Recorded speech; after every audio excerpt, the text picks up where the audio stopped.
So Bob, how, I mean, both Gabe and Taz talked about, hey, they were a little winded. How difficult was it managing their minutes, ultimately getting them back in the flow when they hadn't practiced much? Well, I really didn't manage their minutes. I told them to do that. I told them when they got tired, let me know and we'll get a sub in for you. I mean, I didn't think that Gabe really looked. Gabe has looked more winded other times than what he did today. Um, I Taz said for quite a while, and they know they've played enough. They know better than I do. How do I know?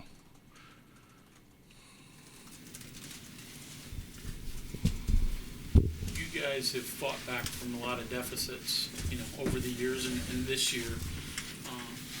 The positives and negatives have fallen down early, and then this team seemingly knows how to bounce back.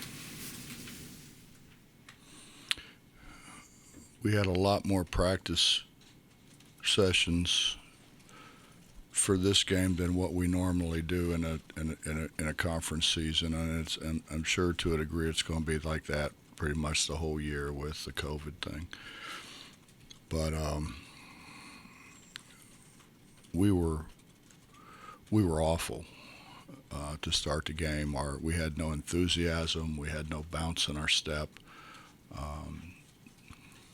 I didn't feel very good about the start of the game before it started, just because of just looking at them. They were not the way they normally are before a game. And we had a lot of practice before, a lot of practice in between. We come back from losing at Texas, and we just didn't have good practices. We went over what we had to go over. We went out and they played a 1-2-2 zone, and they're looking like, what are they doing? That's what we practiced for 50 minutes. 30 minutes one day, 20 minutes another day. That's what we practiced against. We're going to run pop against it. And they looked at me like I had, 12 eyes. I'm like, we got to snap out of it here. We just weren't ready to play. We weren't ready to play. We didn't have the kind of enthusiasm that we normally have. And from our older guys, who generally are very enthusiastic. I mean, they love to play. And we just didn't have it today. No minutes for Damon and Paulie in the second half. Part of that reason, if not, what else went into that decision? Well, you get guys from and it's going to be that way, I guess, for a long, long time in college basketball. But some people are more lenient than others, and I guess you don't know how lenient somebody is until you try them. I think we're all on the same page now. Coach, early in the first half, it seemed like they were always finding the open guy, and then in the second half, it seemed like you guys really locked them down. What changed between the first half and the second half? What was your message to the guys? We actually tried to guard them. You look out there and you see those two little guys, and I said all week, now don't think that these guys can't play. Don't think that they're not going to make shots, and they're very clever at getting shots off. They're clever at drawing fouls, and we did the edit several times, broke it down, but it just didn't sink in. They're good, and they did. I thought they did a terrific job with the zone. But it wasn't like we hadn't worked on it. We had worked on it. We didn't do anything we were supposed to do. And that's what happens. They did a great job. We did a bad job. They're going to beat us. They beat us the first half. The second half, we came out and did a better job of attacking it. See, it seems like this year you're going to play a lot of games like this. You already have. And there's no reason to think that that's probably going to change. Which means that you're going to play a lot of close games and a lot of going to need some clutch performers. What in your mind makes a clutch performer and a guy that wants the ball at the time when he has to have it? And today, I mean, you got it from Bridges, you got it from Keedy, you got it from Sean. Almost everybody on the floor at one time or another made an important basket or important play.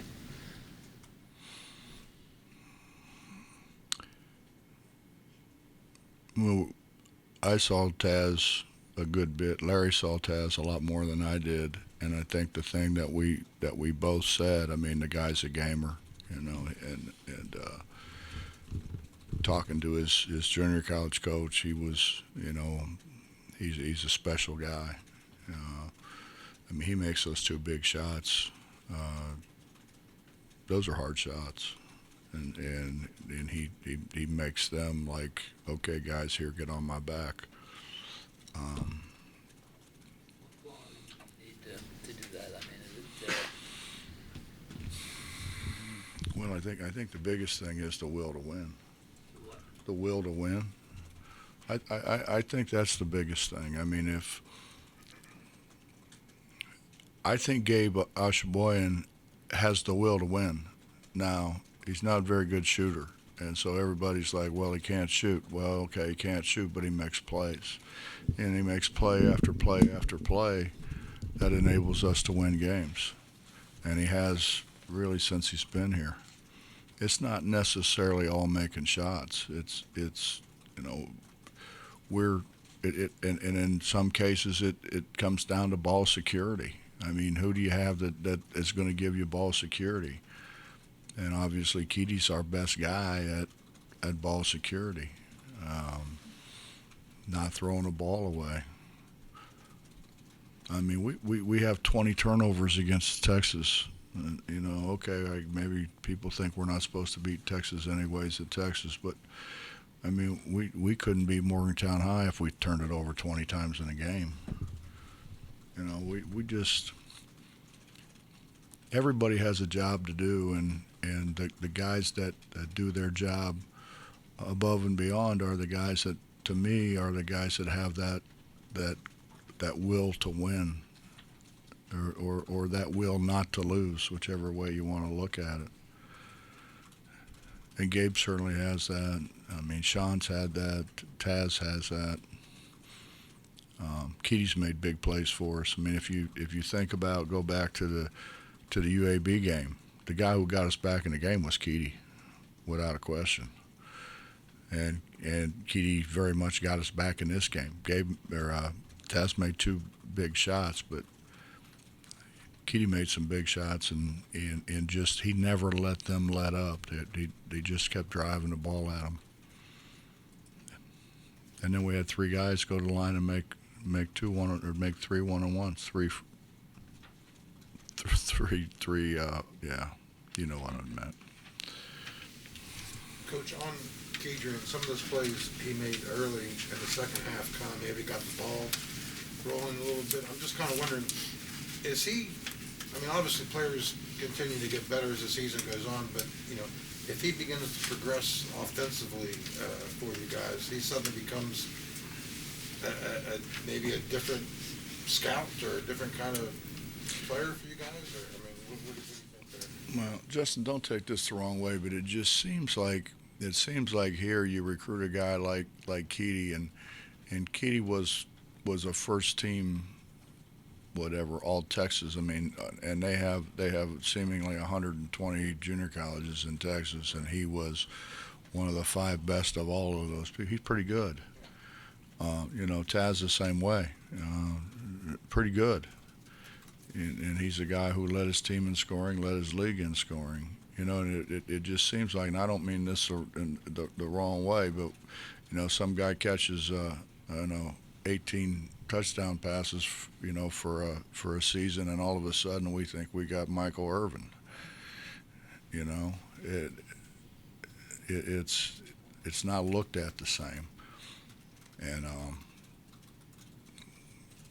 we've got good players. I mean, we don't have the inside guys that we had before. We don't have Derek Culver. And you know, Derek did a lot of things for us. Derek's the guy you could throw the ball to when we needed a basket. Derek's the guy who could get the hard rebound. Gabe is in terms of getting the hard rebound. How many charges did he take? 4, 5? That's giving the ball back to his team. That's important. So I just think we have better players than what people think we have at times. But we need our big guys to step up. And even if your big guys aren't big, you can't imagine how many times I've talked to them about Cam Thurman. And I never thought Cam would ever play, because Cam thought he was a guard. And it came down to we needed somebody to go guard Herringody, if you remember, in the Notre Dame game, and he went in and did a terrific job and started from there on. And we're the only team that had a 6'4" white guy playing center. Probably in all of power, whatever it is, Power 5 college basketball, we probably were the only one, and he did a terrific job. So, a lot of it is just what you have inside. I mean, how much you'll compete, how hard you'll compete. Any update on Malik's health? Pardon? Any update on Malik? He was limping down the hallway in crutches the last time I saw him. He'll play. I mean, unless it's broken, he'll play. Bob, question on game strategy, last 4 seconds when they're bringing the ball. You had a couple fouls to give, but didn't take those. What was the thought? I've got beat more on everybody wants you to foul, on fouling. They go make the first one, miss the second one, tip it out, guy shoots in a 3, and we lose. I've had enough of those. I have more confidence in the fact that we can make it very difficult for them to, in that case, make a 3. I mean, really, if we'd have done what we were supposed to do, we'd have been up by 4, and we wouldn't have to worry about any of it. But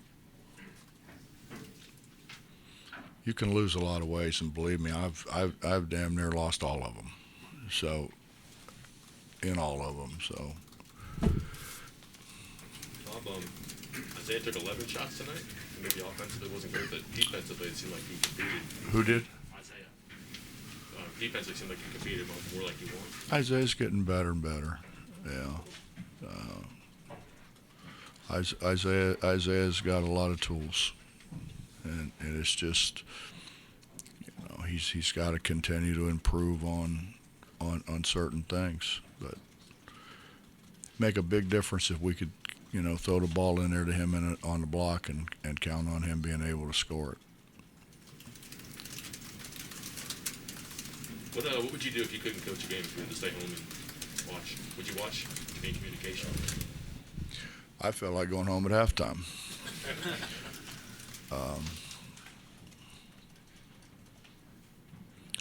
Like, you know what? I don't know. I get asked that all the time. I don't know. I mean, I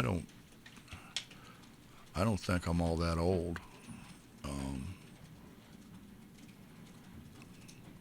I don't know.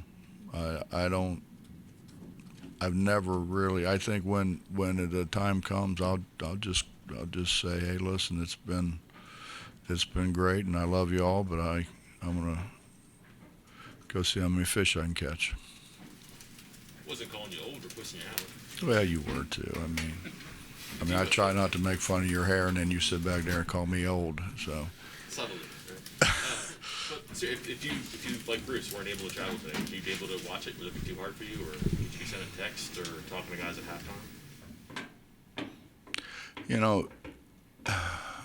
When everything happened in Cincinnati and AK and Frank were coaching, I talked to those guys all the time. They'd call me at halftime, but I didn't. I certainly didn't miss that part. I missed the players. I missed the players. I missed the players. More than anything else. You just missed the camaraderie.